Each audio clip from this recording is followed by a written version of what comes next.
জানেন, ঠাকুরের ছবির মধ্যে ছিল একটা অদ্ভুত প্রাণবন্ততা। আজকে সেরকমই একটা ছোট্ট গল্প শেয়ার করি আপনাদের সঙ্গে। এটা একটা পুরীর ছোট্ট ঘটনা, অরূপানন্দ স্বামীর কাছ থেকে শোনা।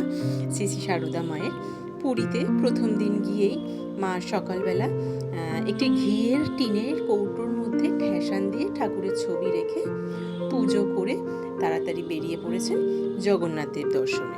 ঘরদোর সব বন্ধ। এসে দেখে ঠাকুরের ছবি ওই টিনের নিচে। সবাই এসে দেখলো আর ভাবলো কিনা চোর ঢুকেছে, কিন্তু ঘরের কোথাও তো কোনো জিনিসপত্র এতটুকু নড়চড় হয়নি।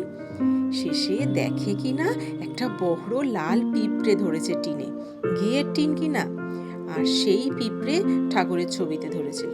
তাই ঠাকুর নিচে নেমে বসেছে।